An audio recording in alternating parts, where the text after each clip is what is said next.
अस्सलाम वालेकुम नाज़रीन, हाईटेक न्यूज के खबरनामे में आपका खैर मकदम है। मैं हूं नेहा खान। नजर डालते हैं आज की अहम खबरों पर। यूपी में हेडमास्टर कंधे पर बंदूक लेकर स्कूल पहुंचा और मुअत्तल कर दिया गया। अलीगढ़ उत्तर प्रदेश में एक हेडमास्टर के कंधे पर बंदूक लिए स्कूल पहुंचने की तस्वीरें और वीडियो सोशल मीडिया पर वायरल हो गई हैं। हेडमास्टर ने बताया कि उनका गांव के सरबराह और दीगर लोगों से स्कूल में बाउंड्री वॉल की तामीर को लेकर झगड़ा हुआ था, इसीलिए वो अपनी दिफा और हिफाजत में बंदूक लेकर आया था। बता दें कि तहकीकात के बाद हेडमास्टर को मुअत्तल कर दिया गया। गांव वालों ने कहा कि यह हेडमास्टर बच्चों के साथ गाली गलौज किया करता था।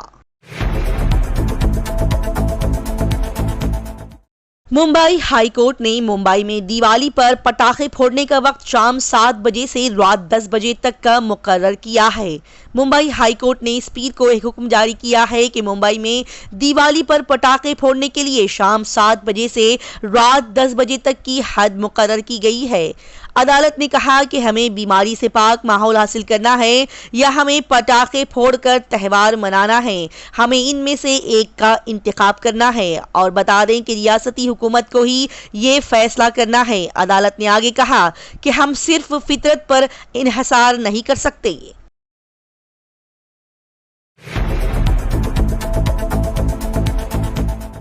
ममता बनर्जी ने तंजिया अंदाज में कहा, मैंने अपने नाम पर कोई सड़क या स्टेडियम नहीं बनाया। मगरिबी बंगाल की वजीर आला ममता बनर्जी ने कई स्कीमों के लिए फंड्स जारी न करने पर एक बार फिर से मरकजी हुकूमत पर हमला किया है। भवानीपुर में जलसयाम से खिताब करते हुए उन्होंने कहा कि मुझे किसी पब्लिसिटी की जरूरत नहीं है और न ही मेरे नाम पर कोई स्टेडियम या सड़क बनाई गई है।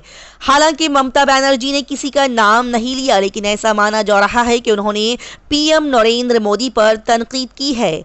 ममता बनर्जी ने आगे कहा कि गरीबों को 100 दिन काम करने के बाद भी मुआवजा नहीं मिल रहा है, हमें मनरेगा के लिए फंड्स नहीं मिल रहे हैं, पीएम हाउसिंग और रोड स्कीम के लिए मरकजी हुकूमत के फंड्स भी फंस गए हैं।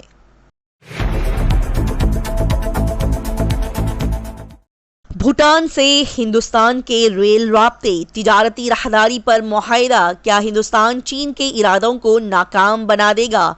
भूटान और चीन के दरमियान सरहदी मुआहदे की तरफ बढ़ने वाली बातचीत हिंदुस्तान के लिए तनाव पैदा करने वाली थी। ताहम चीन की वजह से हिंदुस्तान और भूटान के ताल्लुकात पर कोई असर नहीं पड़ेगा। हिंदुस्तान और भूटान के दरमियान तिजारत, टेक्नोलॉजी और सरहद पार नक्ल हमल के हवाले से ऐसे कई मुआहदों पर दस्तखत किए गए हैं जिससे दोनों मुमालिक के ताल्लुकात मजीद मजबूत होंगे। ये चीन के लिए एक बड़ा धचका भी साबित हो सकता है। आपको बताते हुए चलें कि हिंदुस्तान और भूटान के दरमियान पहले रेल लिंक का सर्वे भी मुकम्मल हो चुका है और दोनों मुमालिक एक और रेल लिंक शुरू करने पर गौर कर रहे हैं। राम मंदिर के 14 दरवाजे सोने से जोड़े गए। आज तक 8 एकड़ पर तामीर होने वाली दीवार का काम मुकम्मल हो जाएगा। अयोध्या में बनने वाले राम मंदिर के ग्राउंड फ्लोर पर 18 में से 14 दरवाजों को सोने से ढांप दिया गया है। 8 एकड़ पर तामीर होने वाले परकोटा का काम भी 31 दिसंबर तक मुकम्मल कर लिया जाएगा और तखद्दुस से पहले ही ये इस्तकबाल के लिए तैयार हो जाएगा। बता दें कि इमारत की तामीराती कमेटी की मीटिंग 5 घंटे से ज्यादा तक जारी रही, जिसमें राम मंदिर और उससे मुताल्लिक तमाम प्रोजेक्टों की पेशरफ्त का जायजा लिया गया। कमेटी के चेयरमैन नरपेंद्र मिश्रा की सदारत में हुई मीटिंग में L&D project director VK. Mehta ने बताया कि राम मंदिर के ग्राउंड फ्लोर में नस्ब किए जाने वाले 18 दरवाजों में से 14 दरवाजों की तामीर मुकम्मल हो चुकी है और इन दरवाजों पर भी सोना जड़ा जाएगा। हवा में जहर की वजह से बच्चे कैंसर का शिकार होते जा रहे हैं, क्योंकि बच्चे बड़ों की निस्बत तेज सांस लेते हैं। फिजाई आलूदगी बच्चों के लिए खतरनाक और जानलेवा होती जा रही है। नेशनल कैंसर रजिस्ट्री प्रोग्राम के 2012 से अब तक के इदाद-ओ-शुमार के मुताबिक दिल्ली और मेट्रो के आसपास के कई इलाके फिजाई आलूदगी की वजह से सबसे ज्यादा मुतासिर हैं। बच्चों के कैंसर का खतरा पैदाइश से लेकर 14 साल की उम्र के तमाम उम्र ग्रुपों के मुकाबले में 0.7% से 3.7% ज्यादा है। तहकीक में काफी शवाहिद मौजूद हैं जो ये जाहिर करते हैं कि फिजाई आलूदगी बच्चों में कैंसर का बास बनती है। एक जरीदे में शाये होने वाली इस तहकीक में PM 2.5 की सतह की नुमाइश और बच्चों में शदीद लिम्फोब्लास्टिक लियोकीमिया के खतरे के दरमियान ताल्लुक बताया गया है। तजुर्बे से पता चला है कि बच्चों को आलूदा हवा से ज्यादा खतरा होता है क्योंकि वो बड़ों की निस्बत ज्यादा तेजी से सांस लेते हैं और ज्यादा आलूदगी अपने अंदर जज्ब करते हैं। एक नौजवान ने अपने गले में धमाका कैस मवाद को बांधकर खुद को उड़ा लिया, सर जिस्म से जुदा हो गया। ये मंजर देखकर लोगों के दिल कांप उठे।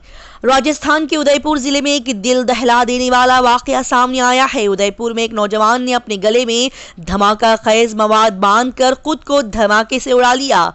धमाके के बाद नौजवान का सर जिस्म से अलग हो गया। ये दिल दहला देने वाला वाकया ऋषभ देव थाना इलाके में पेश आया, जहां एक 24 साल नौजवान ने ये वारदात अंजाम दी है। धमाके के बाद नौजवान का सर जिस्म से अलग हो गया। इसके अलावा सारा जिस्म भी इधर उधर बिखर गया। जिसने भी ये मंजर देखा उसकी रूह कांप उठी। पुलिस ने मुतवफ़ी नौजवान की शनाख्त 24 साल नीलेश मीना के तौर पर की है, जो ऋषभ देव थाना इलाके के मासा की ओबीरी का रहने वाला है। नौजवान ने रात के वक्त अपने घर से 100 मीटर दूर एक सुनसान जगह पर अपने गले में धमाका कैस मवाद बांधकर खुदकुशी कर ली है। IPS ऑफिसर बनकर एक दर्जी ने किया बड़ा क्राइम, ऑनलाइन मंगवाया वॉकी टॉकी। पुलिस ने कल रात सूरत में एक फर्जी IPS ऑफिसर को गिरफ्तार कर लिया है। मुलजिम ने अपने सर पर गुजरात पुलिस की टोपी और उस पर IPS लिखा हुआ बैच और बाजू पर 3 सितारे लगाए हुए थे। उसे देखकर सबने सोचा कि वो IPS ऑफिसर है। पुलिस का कहना है कि मुलजिम के खिलाफ FIR दर्ज कर ली गई है और उससे पूछगछ जारी है। दरअसल बिहार के रहने वाले मोहम्मद सरमाज आलम सूरत की मुख्तलिफ फैक्ट्रियों में टेलरिंग का काम किया करता है।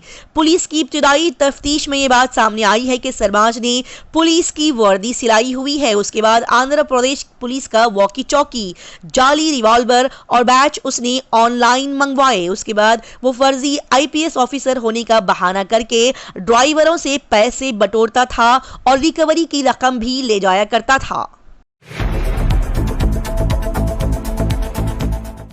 छत्तीसगढ़ मिजोरम में आज होगी वोटिंग, उम्मीदवारों की किस्मत पर लगेगी मोहर। सिक्योरिटी के सख्त इंतजामात। 5 रियासतों के इंतखाबात को 2024 का सेमीफाइनल कहा जा रहा है, जो कि आज से शुरू हो रहा है।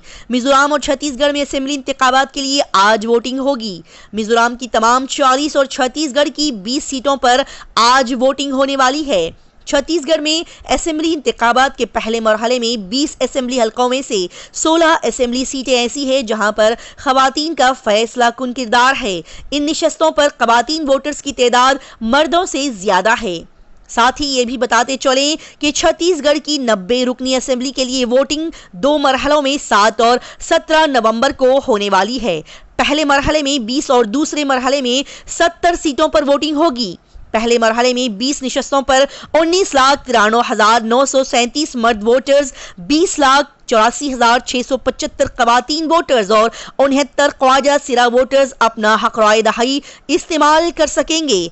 पहले मरहले में कुल 40,78,681 वोटर्स हैं।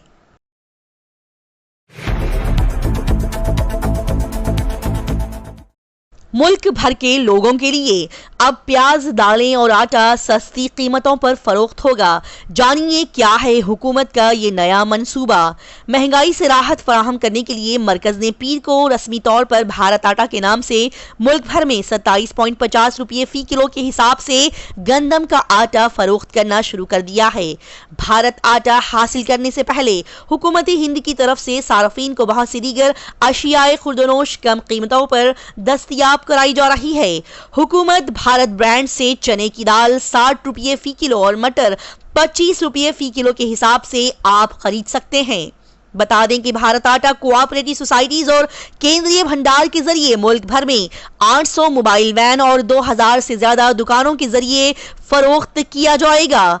मियार और मुकाम के लिहाज से सब्सिडी की शरह 70 से 36 रुपये फी किलो के मौजूदा मार्केट रेट से कम है।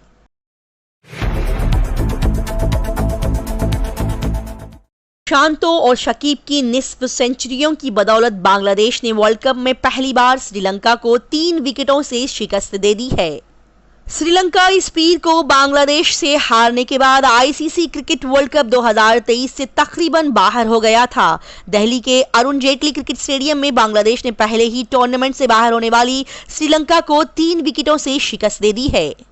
बांग्लादेश की इस जीत में शांतो और कप्तान शकीब उल हसन की निस्फ सेंचुरी इनिंग्स ने अहम किरदार अदा किया। शांतनु ने 101 गेंदों का सामना किया और 90 रन की इनिंग्स खेली तो शकीब ने 65 गेंदों में 82 रन बनाए। दोनों के दरमियान 169 रन की शिराकत ने बांग्लादेश के लिए हदफ को आसान बना दिया। इस मैच में श्रीलंका ने पहले बैटिंग करते हुए बांग्लादेश को 280 रन का मुश्किल हदफ दिया था, जिसे बांग्लादेश ने बआसानी 41.1 ओवर्स में 7 विकेटों के नुकसान पर हासिल कर लिया।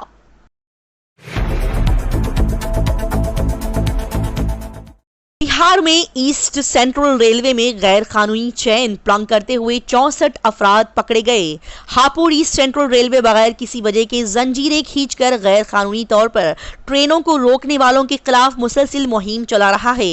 इसी तरह ऑपरेशन टाइम कीपिंग के तहत ईस्ट सेंट्रल रेलवे के सिक्योरिटी दस्ते लोगों पर कड़ी नजर रखे हुए हैं ताकि ट्रेनें गैर जरूरी ताकीर से ना हो। ईस्ट सेंट्रल रेलवे के चीफ तर्जुमान वीरेंद्र कुमार ने इस पीर को बताया कि ऑपरेशन सामिया पालन के तहत 1 नवंबर से 5 नवंबर तक रेलवे प्रोटेक्शन फोर्स की टीम ने मशरकी के मुख्तलिफ रेलवे सेक्शंस में बगैर किसी वजह के चैन खींचने के इल्जाम में 64 अफराद को गिरफ्तार किया है। उन्होंने कहा कि इन लोगों के खिलाफ रेलवे एक्ट 141 के तहत कार्रवाई की गई है। इसी दौरान 5 दिनों में दानापुर मंडल में सबसे ज्यादा 33 अफराद पकड़े गए, जबकि समस्तीपुर मंडल में 15, सोनपुर मंडल में 7, पंडित दीनदयाल उपाध्याय मंडल में 6 और धनबाद डिवीजन में 3 लोगों को हिरासत में ले लिया गया है। वजीर दाखिला मोहम्मद महमूद अली के बिरादर हकीकी मोहम्मद मुस्तफ़ा अली का इंतकाल। मुख्तलिफ शोबे हयात से ताल्लुक़ रखने वाले अहम शख्सियतों ने खराज अकीदत पेश किया।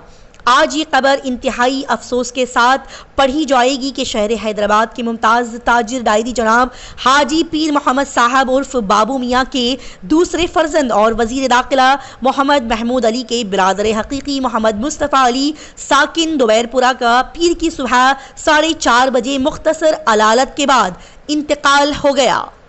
इंतकाल की इत्तला मिलते ही उनके चाहने वालों और अजीज व कारिब में गम की लहर दौड़ गई। वहीं मुख्तलिफ शोबे हयात से ताल्लुक़ रखने वाले अहम शख्सियतें बशमूल सदर मजलिस बैरिस्टर असदुद्दीन ओवैसी, रुकन पार्लिमान हैदराबाद, अरकान असेंबली मुमताज़ अहमद खान, अहमद पाशा कादरी, रुकन कानून साज काउंसिल रियाजुल हसन आफंदी, साबिक रुकन काउंसिल अमीनुल हसन जाफरी, सदर नशीन वक्फ बोर्ड मोहम्मद मसीउल्लाह खान, सदर नशीन हज committee Mohammed Saleem, corporator Sohail Qadri, BRS अक़लियती कायदीन ख्वाजा मोहम्मद बदरुद्दीन, M.A. मोईद खान, सैयद मुनीरुद्दीन, साबिक सदर नशीन सेठ 1 मीर इनायत अली बाखरी, साबिक मेयर मजलिस बल्दिया हैदराबाद व मजलिसी उम्मीदवार हल्का 4 मीनार मीर जुल्फ़िकार अली, साबिक कॉर्पोरेटर हमजा बिन उमर अल मारूफ जफर पहलवान, मोहम्मद अब्दुल बासित, एडिटर गवाह फाजिल हुसैन परवेज, एडिटर आदाब तेलंगाना मोहम्मद आजम अली, साबिक रुकन अक़लियती कमीशन अरशद अली खान,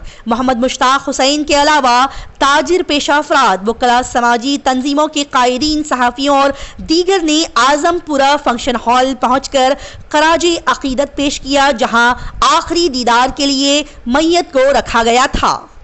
साथ ही मरहूम के लवाहिकीन बशमूल वजीर दाखिला मोहम्मद महमूद अली, मोहम्मद उस्मान अली, मोहम्मद सिद्दीक अली, मोहम्मद हुसैन अली, मोहम्मद हसन अली को पुरसा दिया गया और इजहार ताज़ियत की गई।